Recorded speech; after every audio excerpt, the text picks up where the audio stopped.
This is the Detroit Sports Podcast Network.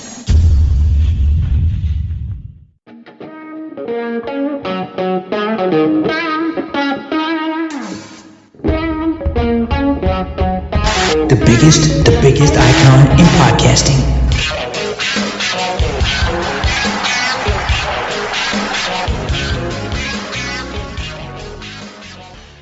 Welcome in, everybody, to this week's edition of Doc and Jock. I am the Doc, John Macaroon. Joining me for episode 472, my guy, Adam, the Jock Strozinski. We're going to break it all down. The Lions took the field, and boy, if you're really looking for a team to try and shed SOL, again, something late crazy happened that actually got recorded. Crazy. I want to talk about it with Adam. We're going to look at Aidan Hutchinson. Is Hard Knocks paying too much attention to the rookie and his family? We want to look at the good, bad, ugly from the preseason and see where we stand with the Detroit Lions a couple weeks into training camp. Cuz, what's up? Not too much, man. That was a good Hard Knocks. I enjoyed it. I thought the second one was better than the first one. I think in the Aidan Hutchinson household, the ladies are getting the job done.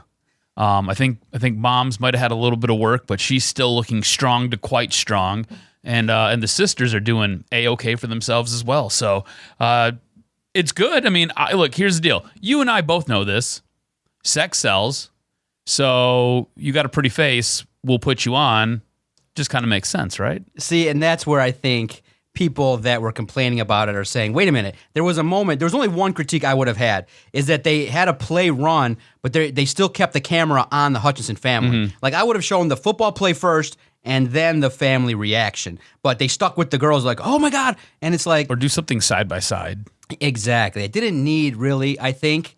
Episode 1, it's fine. You establish, hey, this is his family. Episode 2, I don't really need to see Aidan's family anymore. You don't need to see them anymore. I don't need to see them anymore. I'm going to be honest with you.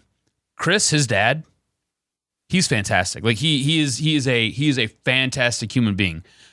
Chris is actually the guy. You remember when I got my teeth busted out playing hockey and I had my lip all messed up or whatever? He was the guy who fixed me up and got me into a position where I could get to the dentist and the dentist could basically do his job. Also, there was a point where I worked at Beaumont and I would be sitting at a computer waiting for a patient, and Chris would come over, sit down, and just start cutting it up with you. Like, he's a fantastic human being. Like, his dad is great. Nothing but good things to say about his dad. I don't know his mom. I don't know his sisters, but Aidan Hutchinson's dad is a quality human being. Absolutely. And, of course, the family's great. They're nice people. But I thought the way in which Amon-Ra St. Brown's dad... And we're getting to the drama part first, but the episode was great. I agree with you. It was very good. The feature of Amon-Ra St. Brown was classic. I thought it was good. DeAndre Swift opens up a lot of conversation about coaching and how a player is being looked at here in the organization. But I thought the moment that was kind of really interesting as well. Can I pause you for a second? So, DeAndre Swift, do you remember back a couple months ago, there was something about him being involved allegedly in something. In Philly? Yeah.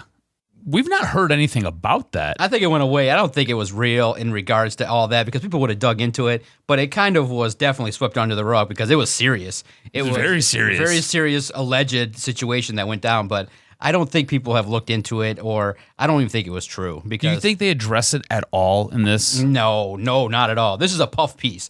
Look, that's what I was going into in regards to, I was shocked they aired Amon-Ra St. Brown's dad kind of questioning why the Hutchinson family was in a suite. Oh, I thought that was the best line. That was the best line of the thing. I thought that was the best line. He brought class into it, teamwork, and then I think he was like, they don't sit with us. Yes. Exactly. And people are like, whoa, I caught that right away. I'm like, whoa, they should have cut that out because obviously Aidan Hutchinson's family, is number 2 overall pick. He's in a different situation than Amon-Ra St. Brown is, but it brought a lot of interesting, I think that's what sparked the debate regarding, hey, why are we looking into Aidan Hutchinson's family so much? And I think the common man really relates to Amon-Ra St. Brown's family. Like, hey, this is a hard worker. He's like, hey, drink your spit. Don't talk in the gym.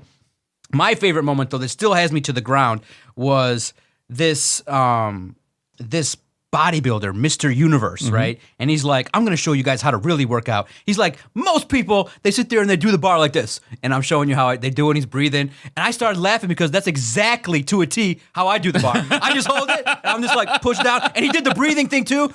So I was like, I was dying. And he goes, and then he cuts the line. He goes, that's how my mom does it. And he showed like a monitor just pushing down on the weight. I'm like, I was laughing so hard when I saw that. He's like, this is how everyone does it. And he showed how professional athletes should be trained. I was like, God, what a big difference. Amon-Ra St. Brown looks like he is chiseled out of granite. Like he looks amazing. And like DJ Shark, while he's on the jugs machine, DJ Shark just cutting it up like, man, you look good. You look good. Yeah, absolutely. And I just felt like he's got, and I said it in a couple interviews, and he's got the right mindset. Number 7, the 17th wideout off the board. Bro, he's so unhappy. How awesome was that? My man went through ever. and just named everybody in the draft class, every wide receiver who went ahead of him. Like, I love that. I love that about a guy. Play with that pissed off fighter. Play with that tenacity. Honestly, there was maybe 2 guys in that draft class who probably should have went ahead of him if you look at their first year. Now, obviously, first year, small sample size. But last year, Amon-Ra St. Brown was an OG. He was great last year, right? Rookie season, he gave you a ton. There was maybe 1 or 2 guys who might have been a little bit better than him. He played outstanding football last year. I'm expecting him to play much, much better this year. But that was awesome. I love that. I love it. I love the motivation. And he delivers in practice every single day. Sure-handed, wants to be involved, wants to be the guy, wants to show that he was undeserved, that he was the 17th wideout selected in the 2021 draft. That's what you need. I think maybe if he's drafted first or second in the top of the draft, maybe he doesn't get this hunger. I think the Lions got lucky with that one because he can be a surefire number 1, number 2 right now in 2022. Most definitely. What did you make of the linebacker room? So Malcolm Rodriguez getting singled out by the coaching staff, and it wasn't in a bad way. It was in the most ass backwards congratulatory way where he was basically put up on a pedestal and everybody else was completely talked down and undressed and compared to him, and he's a rookie. And like, I'm sitting there watching this, and it's almost twofold, right? Like, if I'm Malcolm Rodriguez, I'm ecstatic that my coaches see the effort I'm putting in. I'm ecstatic that they like what they're seeing. I'm happy that I'm doing what is asked of me. At the same point, I feel a little bit awkward and uncomfortable in that room because all the other guys are now staring at me like, what the this is a rookie. You know what I'm saying? It had to have been a little bit of an uncomfortable shoe to wear for Malcolm Rodriguez. But what did you make of the linebacker room? Now, here's the big concern that everybody has. We got to see it in the preseason game, and we'll take a look at it after we talk about Hard Knocks. Bro, it's a bad sign. Mm-hmm. If the rookie is making plays, I mean, he said a line, Kelvin Shepard said a line that I thought was most damning, and of course they panned to Jared Davis, and then everybody's got the visual representation of the guy that represents the bad linebacker play. And he's like, I had a coach come up to me and say, we haven't ever had a linebacker do this. Dude, it's a rookie, a 6th-round rookie who's undersized. Do it in the last 5 years. In the last 5 years, that's really bad, bro. Look, he can make plays, but you got to remember, guys, you can't just single out 3 good plays and then ignore the other 12 that the guy's out there. He over-pursued. The Lions' defense had a lot of plays where they let the running backs gain additional yards for not getting to the spot at the right time, and they're undisciplined. They made some mistakes.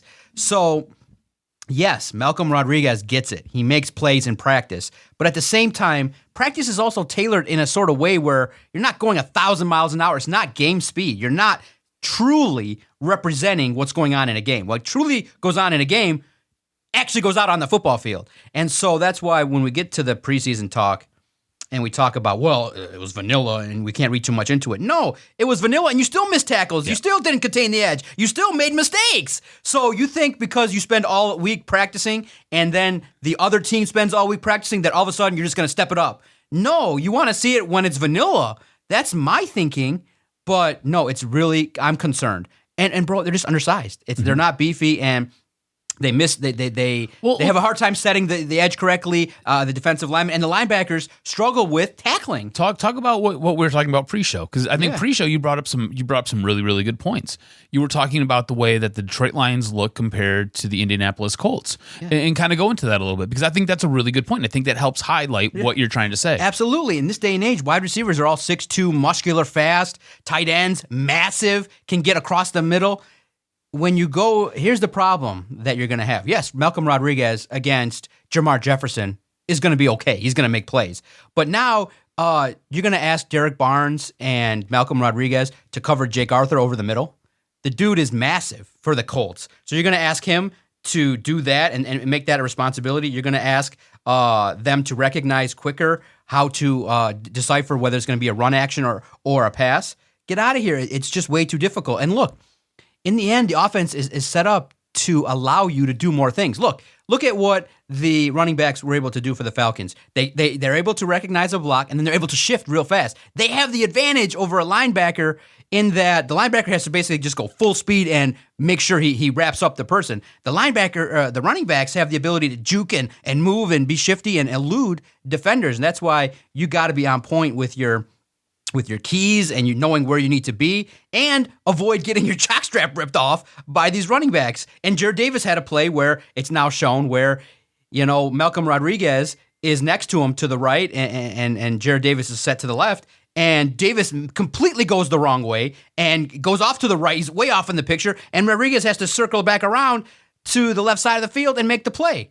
So you realize that if you over pursue, if you make a mistake in your decision making, you're going to get fucked and give up 8 yards. Yep. And it's just, that's why you got to pay attention closely to what these coaches are saying. Aaron Glenn said, I had to make the defense easier, which is basically go downhill. That's what he's asking them to do, is just get to the line of scrimmage, recognize, and make the tackle. That's what and and here's the part that's so sad, is that Brad Holmes says, I'm going to be aggressive. Well, you got Roquan Smith out there. He fits into every single defense. There has been nobody that said to me, it might be too pricey. It might be a problem. I threw it out there, and people said, hey, this is a guy that can be potentially awesome. Nobody said this is a guy that could be a problem, a cancer, nothing. Go get him. Yet, what are we doing? We're going to go with a 6th-round rookie, Jared Davis, Malcolm Rodriguez, Alex Anzalone.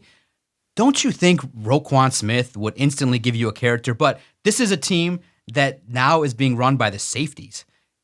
Okay, Deshaun Elliott and Tracy Walker are going to lead you into the promised land? Well, do you think that's a little bit of and this is the thing, though. I don't want a safety run defense. I get it, but that was the previous regime. The previous regime wanted to lean on your back four for everything.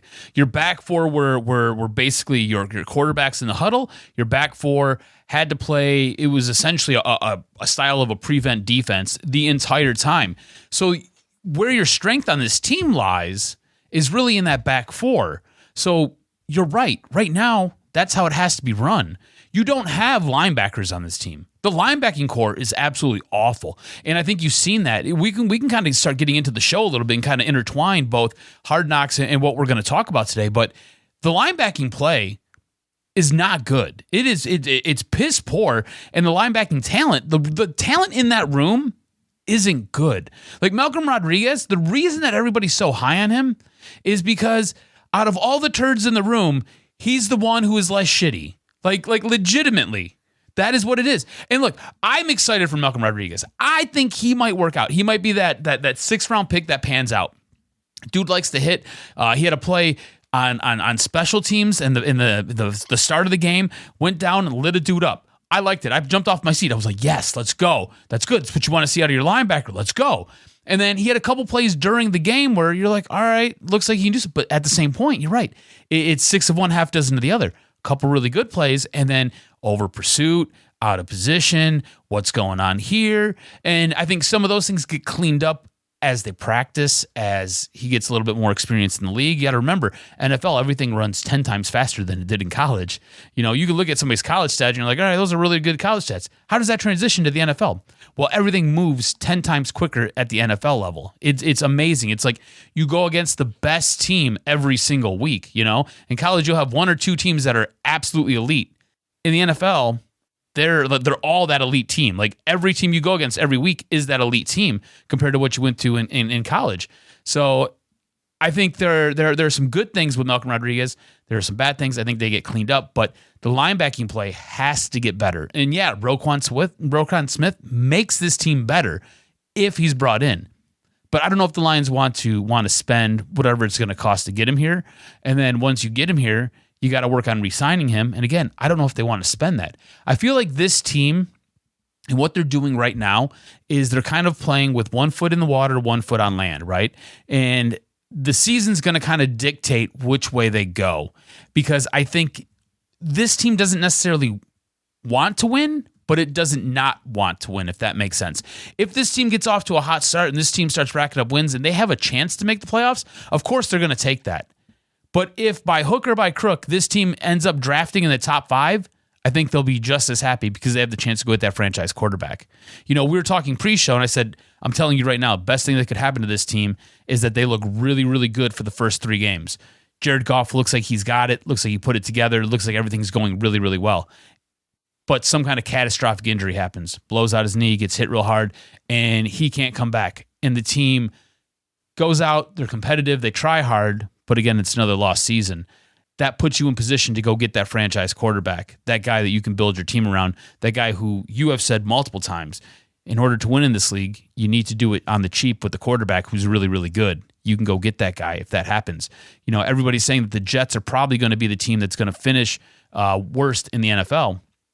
Jets don't need a number 1 quarterback. They already have one. So unless they're able to trade out of that spot, if you're the Detroit Lions and you're at 2 or 3, you still have options to go get that franchise quarterback for yourself. So that could be a blessing in disguise for this team. But I think the way the front office, the way the coaching staff is going into this year right now is we'll just kind of see what happens. If we win, we win. If we lose, we lose. And we'll just kind of roll the dice and kind of see what happens and kind of go from there. Because I do think that they want to utilize some of those top picks to get that franchise quarterback. I don't believe that this front office believes that Jared Goff is the long-term answer. I think they understand that he's a Band-Aid for now, and he's a guy who you can possibly re-sign and bring back at a much lower contract. But I don't think they believe that he's the guy that's going to get you to the promised land. Yeah, the defense, that's the biggest concern, and I don't think it's an overreaction. I think that what you're seeing is a defense that's a work in progress. Mm-hmm. You have Aidan Hutchinson, you have a couple other players, but you're woefully undersized, bro. You're undersized. And that's a problem. And you don't have enough depth now. You don't have enough girth behind the starters. I mean, you're going to have to hope that everybody stays healthy, that Aidan Hutchinson stays healthy, Charles Harris, Austin Bryant, Michael Brockers, Aleem McNeil. I mean, it's just so devastatingly unfortunate that you kind of, and we'll let one more game pass before we really dive into it, but you could have had Jordan Davis and George Pickens on this team. You could have avoided maybe a trade for Jameson Williams, who's not going to play till 7 games. You avoid that, and then you go and you could potentially, if you did want to make the trade, you trade up for Jordan Davis. You then potentially could have made a move for Jordan Pickens as opposed to Josh Pascal. Right.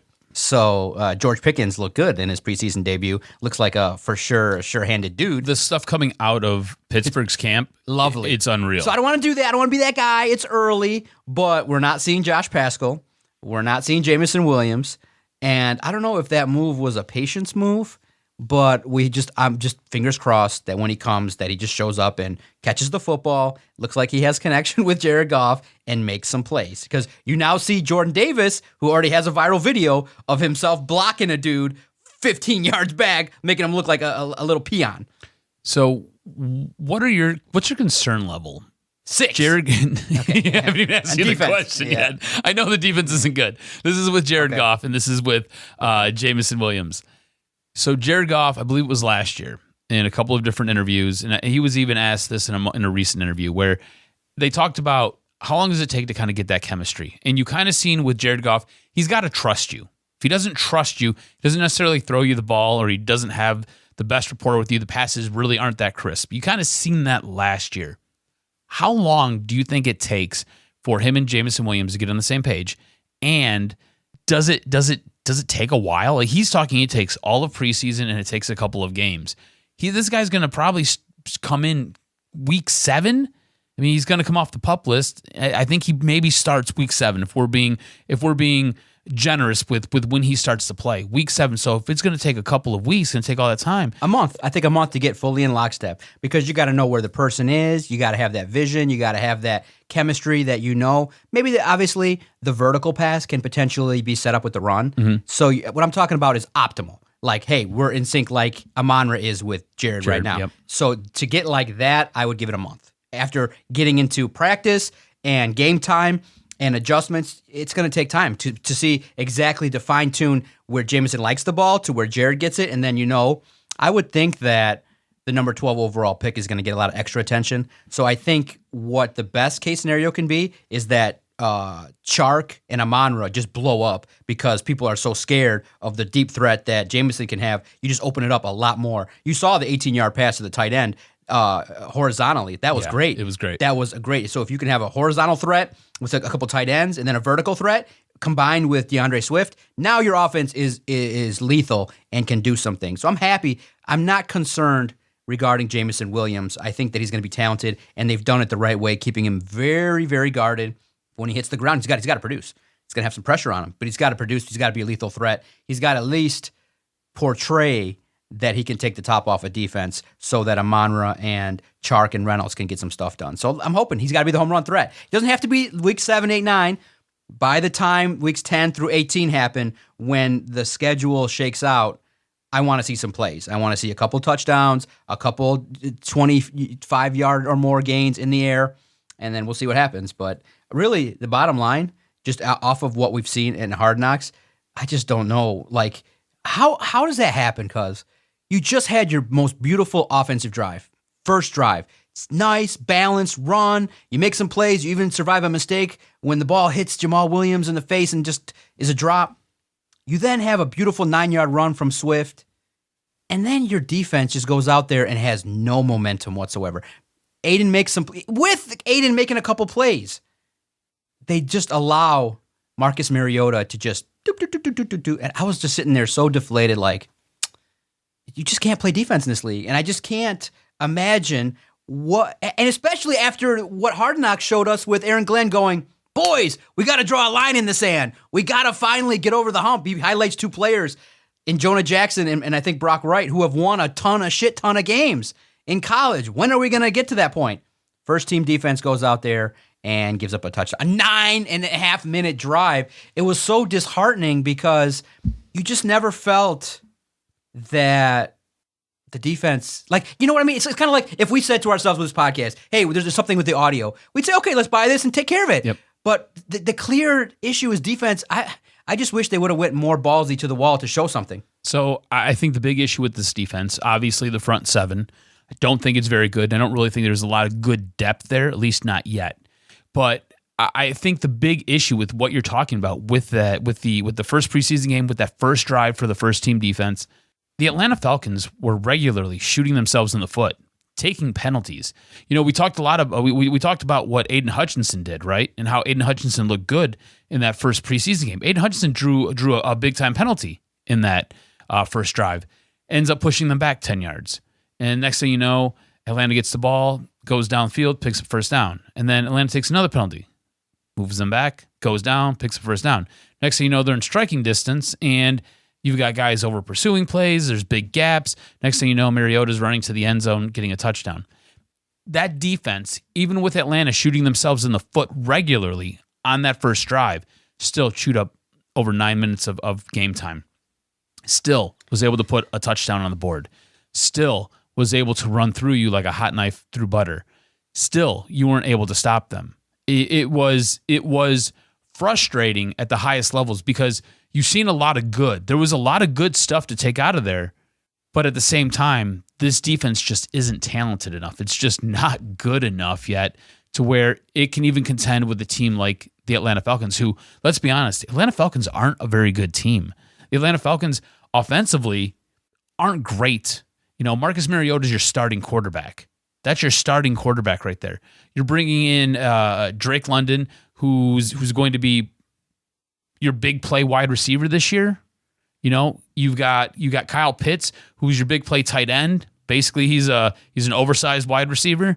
But that's kind of where that offense lies is with those guys. You got Cordero Patterson, a former wide receiver now turned running back. That's your running back. That's your running option. He didn't even play in the game. At least I don't remember him playing in the game.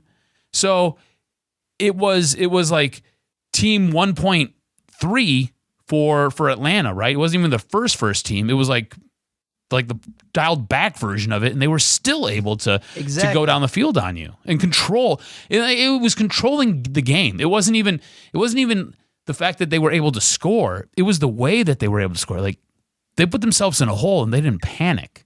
Like, they were cool under pressure. And I don't know if it's just because the Lions didn't give them the pressure that was needed. I don't know if it was just because they're like, whatever, it's a preseason game. I don't know what it was. It was the way, it was the tenor and the tone at which Atlanta was able to handle that Detroit defense that was concerning to me. Yeah, it's when you look at it, it's like no matter what, you don't want Aaron Glenn to be the talking defensive coordinator. You need action. You need to see. And again, the part that you have to acknowledge is that you're not spending a whole week. They spent a half a day preparing. I would assume and presume that when Aaron Glenn sits with the team for a week, that the opportunity is going to present itself to make more plays. So Aidan Hutchinson, what's the fairest way you've looked at it? Made some good plays, but over-pursued on a couple others, took the wrong line on a couple others, which gave up the opportunity for Marcus Mariota to get some rushing yards on that same drive. So same with Rodriguez. You thought there was good and there's bad, and I think that's the same thing you can say about Hutchinson. I think the fairest reaction was a B+, that he did okay, obviously got his move in, got the Michael Jackson celebration in, so that's always good to do. You get a tackle for loss and then a rush where you draw a holding penalty, which is just as beautiful and juicy as a sack. Yep. You force them back 10 yards. So I think it was great, and I think that's what you wanted to see is a little bit of, hey, I made a couple plays, and I showcased. And I thought the play that maybe might have been unheralded was him chasing down Mariota, even though he gained a couple yards. He ran, and he looked like, dude, this dude's a fucking beast. This guy can run after a quarterback. Now, once he gets trained and another year or two under his belt, puts on a couple pounds of muscle, it's worthy of potentially saying, okay, we can start to get on the hype train of Aidan Hutchinson. Dude's doing so far so good. Yeah, I think what you've seen there was just a lot of raw talent, a lot of unrefined talent, right? This is a guy who, they talk about high motor. You've seen in that first game how that high motor impacts the game, right? The penalty that we keep talking about, him turning and him twisting the way he twisted to get after Mariota, that's a high motor play. The play where he over pursues and then has to come back because Mariota gets outside and there's no contain out there, him coming back and him making the tackle on Mariota, that's high motor. So I think what you got in this very first game was just a lot of unrefined talent, a lot of raw talent. And I think he's going to be very good. I think he's going to be a really good player. I think this first season, it's going to be some of these ups and downs, right? He's going to have an impact on the game. Is it going to be as big of an impact as you and I expect? I don't know. Is it going to be as big of an impact as this team's going to need to be able to win games? I don't know. But I do know that he is going to impact games and he is going to have defensive coordinators double teaming him. And you've seen it in his first preseason game. He had guys double teaming him. So that's going to be important because that helps open up other guys. The one big thing we talked about when he played at Michigan, he was always the focus of a double and a triple team. That was how David Ajabo was able to get all the sacks that he was able to get, because he was free on the other side. So if Aidan Hutchinson can draw that type of coverage and draw the attention of the defense that way, it should free up a guy like Charles Harris to be able to get to around that outside and get and attack the quarterback. We'll see how it works out. I do think that there's going to be some issues as the season goes along, but I think next season is when he takes that big jump. It's usually that big jump, that first to second season. I think he takes that. I'm impressed with his get off from the line. I'm impressed with the tenacity. I'm impressed with the ability that he has. This is the thing that I was a little bit shocked by. He's in really, really good shape. But that being said, he's a little bit slight. Like, he's not a big hulking guy. Like, he's a big dude, big muscular fit guy, but he's not this hulking guy who just screams power. But he's able to move offensive tackles and guards around like no problem. So I think you see, again, like you said, hits the weight room a little bit, puts some more muscle on. I think next season, though, He is in your face, making your life a living hell if you play along the offensive line and if you're a quarterback. But again, good and bad, but I'm going to lean towards the side of good. I thought there was quite a bit of good that we could take out. Yeah, very much so. And the offense, I thought, was smooth and can be very, very much so. Even though it's vanilla, it gives you a glimpse. Now, one thing did rub me the wrong way, though. You had announced, Dan Campbell had said, hey, we're playing the starters. And at some point along the way, the decision was made to potentially have Jared Goff not play. Well, Goff then comes out and says, hey, wait a minute, my boys are playing, so then, hey, I'm going to play. Okay, but then you're like, well, you kind of had already said that, hey, that the starters were going to play, and you probably wanted to see at least a series. Maybe you didn't have to say that the starters were going to play a quarter. I don't think it needed to be said that, hey, this guy walked in and demanded to play. It might have been actually the smarter plan when you look at when you juxtapose that with what happened with Zach Wilson, who had to have surgery on his knee, MCL situation, probably is going to get back into the week 1, week 2, potentially if he heals properly. But I would have argued that, you know what? He comes in and he's like, I'm playing. I think Dan Campbell should have sacked up and said, no, you're not. I don't care. That's great. And then you come out and you announce that, hey, I know we said he was, but look, this is the single most important player on our roster. It's a trend across the league. Rodgers doesn't play. Stafford doesn't play. Brady is just deciding to take off and figure out what's going on in his personal life. I think You think Campbell, him and Giselle have some problems? I don't know what's going on. There's some issues. There's something juicy there. Something juicy there that we're going to find out, yeah. But I would have said that Dan Campbell might have been a little wishy-washy and maybe should have made the decision not to have it. See, I disagree with you completely. I think... Why announce it then? Because... Why bring... Oh, it's a narrative. It's like, oh, Jared Goff wants to play. Well, that's why. Well, no shit he wants to play. He's getting paid $30 million almost. Of course he wants to play. But that's why. So it helps... I already know that. Like, here's the deal. You know that, but does the average fan know that? Yes! I don't know if the average fan does know that. You don't think Jared Goff's a gamer? I don't know if the average fan... Look, he's been hyper... criticized in this area. No, because of his actual talent. Not that he can get out there. Like he actually wanted to play with the finger and with the Rams. I get it. I totally get it. Me and you watch all this stuff. Me and you read all this stuff. We know these things. You and I both know this. Does the average fan know that? I don't know if the average fan knows that. On top of that, the average fan been hypercritical of the quarterback of this team. So what is basically an olive branch? What's a token of goodwill? They talk about what he wanted to do. He wanted to play. He goes into Dan Campbell's office and he says, I want to play. I'm playing if my guys are playing. It helps. It wasn't even so much him that came out and said it initially. It was Frank Ragnow that came out and announced it. It was Ragnow in the press conference that said it. And then it gets picked up, and then Dan Campbell has to answer it. I don't think Dan Campbell was going to say anything. It was Ragnow who came out and said it, but I do think it's a token of goodwill with this fan base. And look, you can say whatever you want. Whether we both know the token of goodwill is not going to help you win games, and the token of goodwill only lasts for so long. But it puts it in your mind like this guy is a gamer. This guy cares about his guys, and this guy wants to go out and he wants to play. I don't see anything wrong with it. I think if you want to read more into it, you want to read less into it, that's totally up to you. But I think it was done for a reason. I think it was done for a purpose. Should Jared Goff have played in the preseason? Now, anymore? Do you think he should have played against the Falcons and going forward? I'd be okay if they don't do nothing else. I'm fine if they don't do anything. Look, I pretty much seen everything I needed to see with that first drive. That first drive, that defense looked like everything was clicking on all cylinders.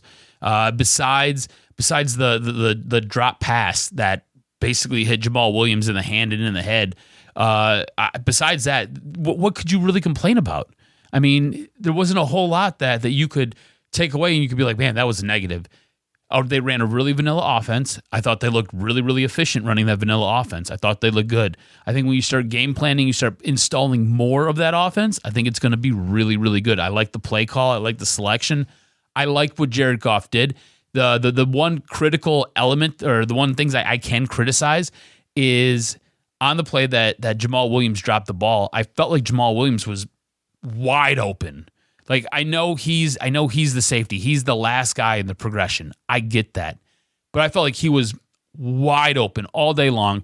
Could have built a campfire, roasted a marshmallow, served you a s'more, and could have ate it before that ball ever got to him. I think by the time that ball got to him, he was a little bit out of position. He started feeling the pressure from the cornerback that was up on him.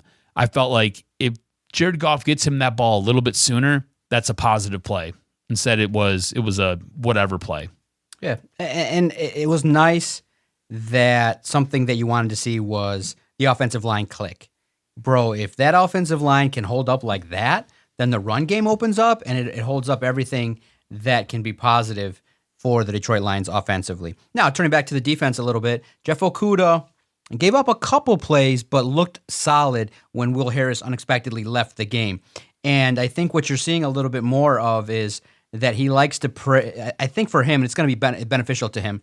He likes press coverage. He likes to be up on the line a little bit so that he can kind of get a feel, get his hands on a receiver, and then start to set his feet and work in coverage. And I think that we've seen that in practice, and I think that prevents him from potentially maybe having his confidence wane when opposing receivers beat him.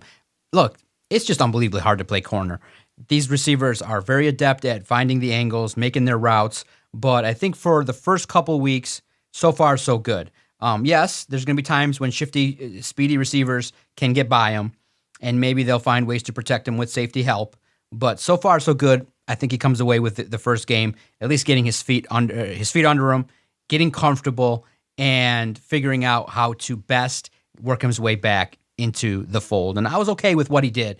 Wasn't terrible. He didn't get beat terribly, and he survived the first half playing pretty much okay. I would say it's probably the best description. He played okay. Okay. There were times where I felt like he lost his wide receiver.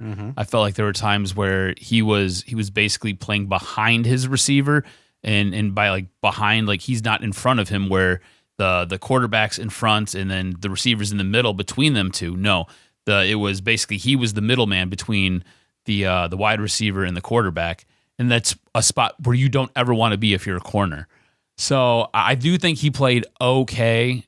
At this moment in time, he's not a starting cornerback for me. He might be the second. He might be the first guy on the second team, but right now he hasn't earned a starting spot in my estimation. Again, just a little bit frustrated with some of the things in his game, and it does look like shifty, speedy wide receivers are going to be his kryptonite, and that might be a result of the Achilles injury that he's recovering from. It might just be that's what beats him. He might, like you said, he might be a guy who's better suited for that press coverage, get up in your face, and then as you guys release down the field, he's basically staying in your hip pocket. He might be better suited for that, and guys who can cut across, cut a slant pattern in front of him, he might just lose those guys, might not be able to keep up. But with me, Jeff Okudah has an uphill climb. You know, I'm not a fan. We talk about it often. The moment that this guy looks like he's a starting wide receiver or a starting cornerback, I come on this podcast and I tell you that's when you know you've got something. Until then, he's just a guy. Here's the worst part about the game. Obviously, you're looking at a lot of players, the second and third string, and so you're looking at, the likes, Brady Breeze, makes it one play and he gets cut because he gets hurt on the opening kick of the preseason. Man, that's the fine line in football. Mm-hmm. One preseason special team snap, and you're battling from roster spot 80 to 90, you get cut. That's harsh. But you look at it and you say, okay, where does this team build now? You have 85 members of the roster. You got to look at the defense and look at kind of shoring up a couple areas if a couple players end up getting released across the board. So stay tuned to the waiver wire. Stay tuned to @Detroit Podcast as we see kind of what happens in the next wave of cuts, who potentially gets cut or swapped out. But let's just look at the ending sequence. What has this team preached all offseason? What Dan Campbell opens a lot of his media sessions with, grit, critical plays late in games, right? Stop being mental midgets when it's nut cutting time, right? Yep. And you heard it. That's what Dan Campbell said in his post-game speech. He said, hey, it's that time we were he said, use the word selfish. He said that we don't trust our teammates. Like, I know what people do is they just look, oh my God, the first 50 minutes of Hard Knocks was awesome. And they just missed the last 4 minutes where Dan Campbell, in essence, rips his team, rips the guys lower on the depth chart. Selfish, not trusting his teammates, not being disciplined. And then, again, another moment that will live indefinitely in my heart being there. Let's go Lions! Let's go Lions! The Lions have the lead. They have the football, which they practiced earlier in the week, having the ball with the lead, running the ball, holding it. David Blau, featured on Hard Knocks, fumbles the football.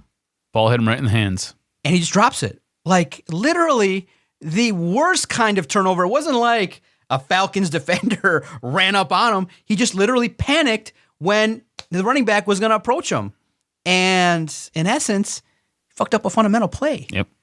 And you knew right away it was going to be unbelievably costly to have that play go down. And then, of course, Desmond Ridder looks athletic, looks fluid, looks like he knows what he's doing. Of course, it's against, guys that might not be in the league, but he looked athletic. And, of course, that pass hangs in the air forever. Now, remember, the corner on that play is Cedric Boswell.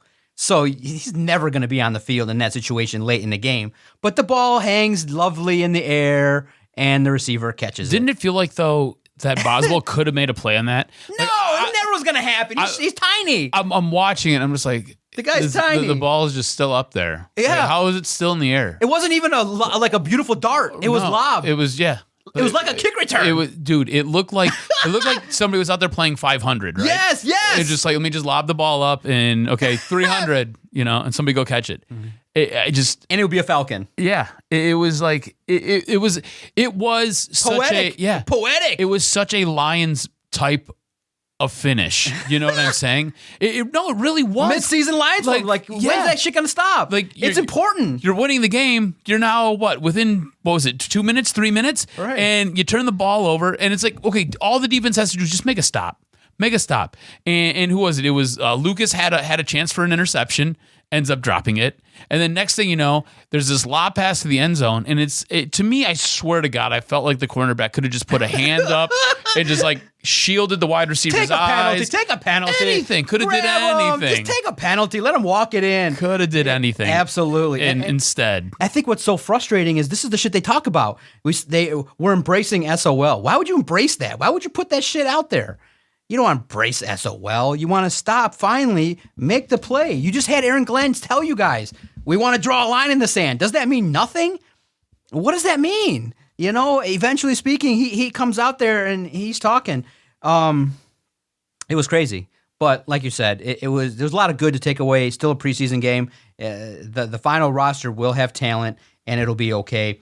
When you see the starters that get out there and play, it's going to be a lovely situation across the board for a lot of good to get some wins. Look, I know this is a tough question, and it's a lot to ask after one preseason game. And I don't think we're trying to take too much out of one preseason game. But what I've seen from basically the one drive with the offense and from the one drive with the defense, I feel like this team's at least a year away from really competing, like really being in the hunt to make that push for the playoffs. I'm not saying that just, to be bombastic or anything like that. I really feel like what they've kind of built and what they've established last season has kind of carried over and transferred into this year. This looks like it's a team that's going to fight and try really hard. And it looks like an offense that looks much more comfortable. Jared Goff looks much more comfortable. And I think he's going to play pretty well this season. But I just don't think there's enough talent on the defense. I think one side of the ball obviously has more talent than the other.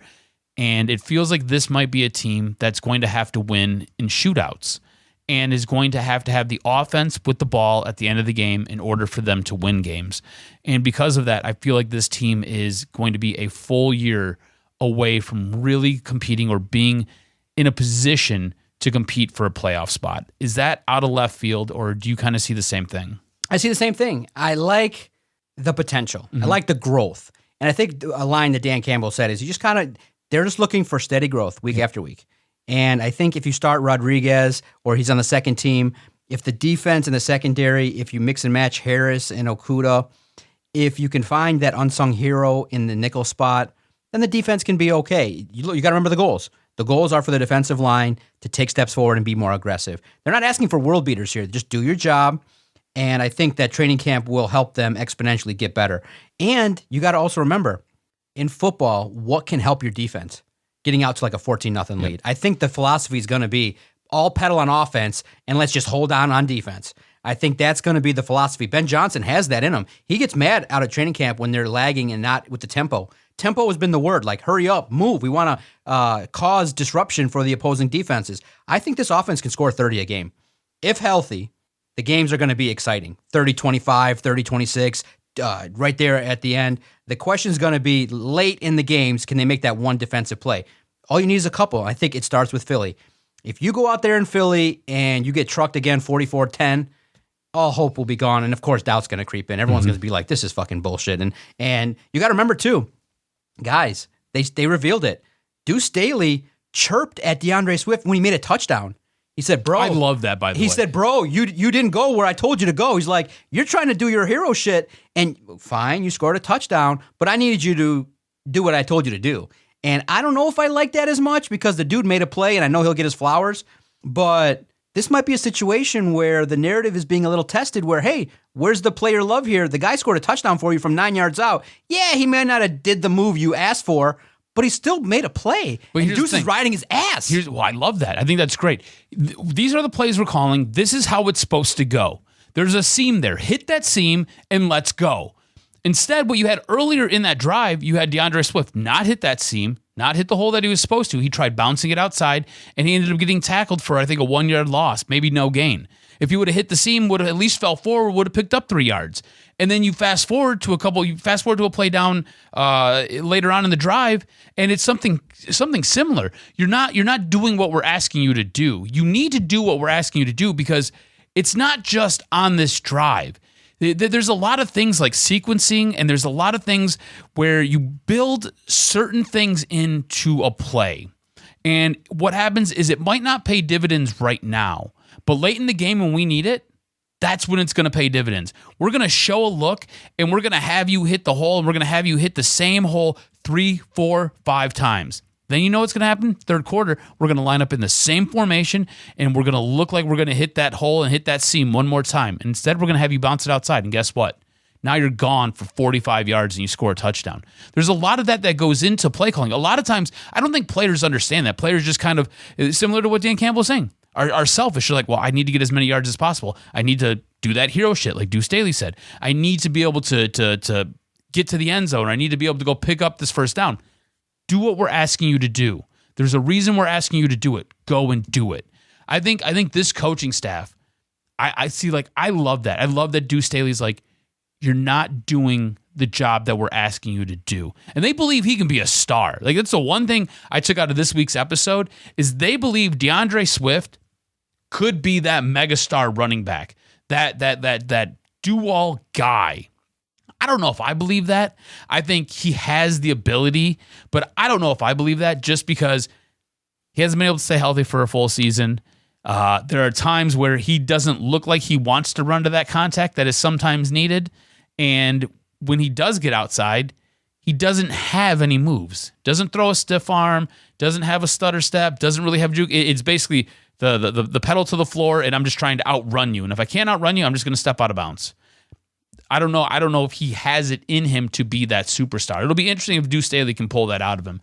But I love that type of coaching. Also, watching Hard Knocks, I don't know about you, bro, but I've never had a coach that's ever motivated me to want to run through a wall. These dudes sitting on my couch made me want to get up and do up downs and push-ups and jumping jacks and go run through a wall. Yeah, that's the secret, is that you want some excitement. But you need talent, you know? But it does kind of break the notion that these are like, butt-kissing coaches. They're not. They're not. They're former players, and they know how to get coached down.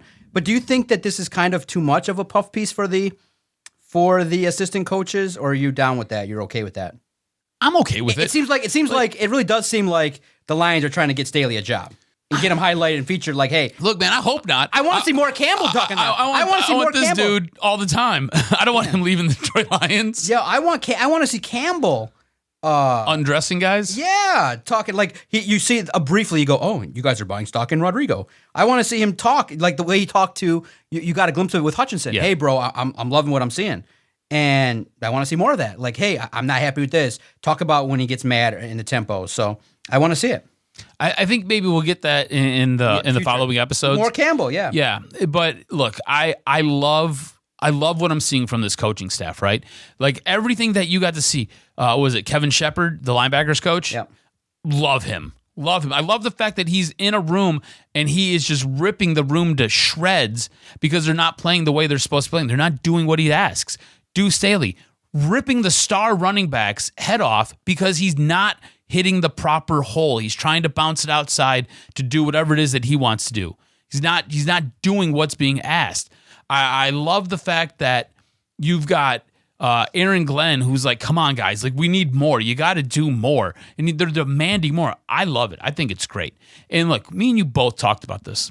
There's no stars on this team. Like there isn't any. Like Aidan Hutchinson has the ability to possibly be a future star, right? Like a guy who you can put on T-shirts and you can put on this, put on that, and he's a guy who you look forward to hearing from when he's in press conferences. He has the ability to be that guy. But right now he's not. Who's your star? Jared Goff? Like, have you ever heard Jared Goff press conference or Jared Goff interview? It's like, look, taking nothing away from the guy because I really do believe the guy likes being here. I believe the guy wants to be here. He seems like a really nice guy. And he has, I feel, a really good quarterback mentality where he hears some of the negative stuff and he just kind of lets it roll off his back, doesn't get up, doesn't get too high, doesn't get too low, just kind of stays even keel and kind of mellow. That's cool. That's fine. That's kind of what you want your quarterback to be, right? But he's not a star. Like we talk about where he ranks as far as the pantheon of quarterbacks go that are playing in the league right now. And he's always somewhere right around 20 to 25, maybe less. You know, I talk about how he's QB 34 because I think there's two backups that are better than him. So, I mean, it just kind of tells you where he's at. He's not a star. Rodrigo's not a star. You know, you don't Okudah, furthest thing from a star, maybe a shoebox or a cardboard box. You know, you don't have any stars on your defense. You don't have any stars per se on your offense. You don't have any stars anywhere on this team. So who are you going to build around? You got to build some intrigue. And who's the most vocal, outspoken guy? Dan Campbell, Deuce Staley, Aaron Glenn, Kevin Shepard. Like these guys talk a lot. I'm surprised at how much these guys talk. You know, it's unreal. And the stuff that they say, and this is what I love. I love how every other word is fuck. Like it is amazing. I really want to have a fuck counter when episode 3 comes out and just count how many times they say the F word because it is, to me, it's great. It's exceptional. I love it. It is good. What do you want to see before we get out of here? When this drops, the Lions will have concluded 2 practices with the Colts. What do you want to see over, you know, the time that you're going to watch the Lions take on the Colts? What would you have wanted to have heard? Obviously, they're focusing a lot on Malcolm Rodriguez. You see a lot of him. Obviously, an injury now. You heard potentially we got to get an update on Devin Funchess, who left one of the practices early. What do you want to see? Because it seems like the defense is getting torched, but the offense is performing okay. Yeah, and I think that's kind of what we expected, right? The defense was going to kind of be not so great.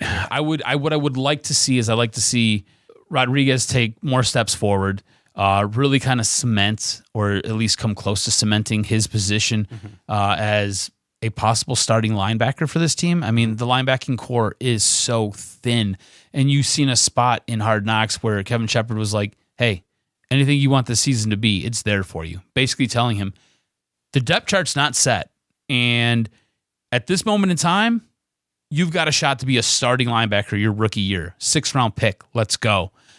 I would love to see him take the bull by the horns. I think that would be great. 1, I think it's a really cool story. 2, I like him. I like his personality. 3, I think he can play in this league. I think he is going to be a starting linebacker for this team, and he could be a starting linebacker for other teams. I know it's high praise. I know it's early, but what I've seen, the guy can read plays. He can diagnose plays. It's just getting yourself in the position to make the play. So as long as he does that more, I think he'll become your starting linebacker, which is crazy to say. I also would like to see I'd like to see the offensive line continue to perform.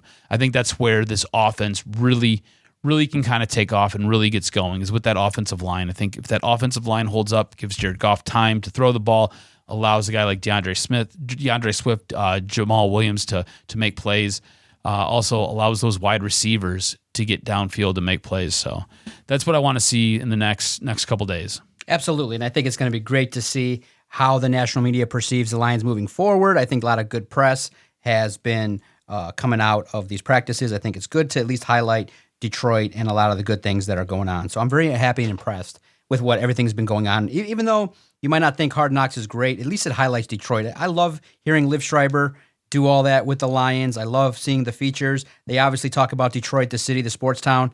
So by and large, I think you can say that it's been a positive experience having the team on Hard Knocks. It is a little bit fluffy. There can be things that can be better. I'm looking forward to seeing how the preseason game against the Colts looks. Yeah, me too. Even though you might not see a lot of starters, you still have a lot of people like Chase Lucas, who dropped an interception we even talk about. Bro, I love that he revealed what his boys told him. He was like, my boys were telling me, you dropping money, bro. You don't like to get paid. What are you doing? His boys ripped him, and I like that. It was real. But, you know, I love kind of the spin like, oh, he redeemed himself. No, he didn't. He got an interception in practice. Yeah. It's like... That doesn't count. It doesn't count. No. Good. Good. You made a play in practice. Do it in the game. It's not fair to rate what they do in practice above what they do in the game. What are you guys talking about? All you out there looking at that and saying he redeemed himself. No, he didn't. He made a play in practice. Good. You're a 7th rounder. If it's me, when you have the chance to make a play, it hits your hands, you drop it.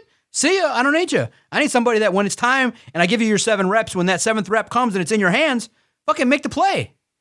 So that's what I'm hoping to see, is that they rebound, because I don't need practice warriors. Dude, that's just good for content. But I don't need a practice warrior. I need a guy to take the shit to the field. What about a guy like James Houston? Does he make this team? No, I think too far. I think he's going to be a player that they want to stock in the practice squad and develop him. He's just too far. You know, the competition level that he had wasn't up to par compared to the others. He's a good player, but I go with what the coach said. He said he's raw. Yeah. He's raw. And so when you're raw, you need time on the practice squad, and that gets you to play and gets you to be on the team. So we'll see what happens, but this week was good, man. Great podcast recording. Our hour is up. Good review of Hard Knocks, the first preseason game. And now Adam and I will continue to evaluate what we see each and every week with the Detroit Lions as they progress through training camp. Bro, the man we're watching on the screen right now, we're watching the stream of the McAfee show. That dude right there, Jim Irsay, owner. You know what he was doing today, on Wednesday's practice? Coke? No. I wasn't doing lines? Better for the fans. Dude was rolling out hundies to the fans in the Colts. Oh, really? He was giving out hundos. So, of course, if you check our Twitter page at Detroit Podcast, I put to the reporter who posted that, I put, and Sheila? You know what you get? You get little knickknacks that might not be the most expensive, let me just say. If you go down to the camps, they give you, lanyards and sunglasses and a little on the inexpensive side, if you know what I mean. So I'll let you know, guys, as we progress, how things are going with the Detroit Lions. Make sure you follow Adam on Twitter at AdamRSCROZ. Follow the network at Detroit Podcast. Thanks, everybody. We'll talk next week on the latest edition of Doc and Jock.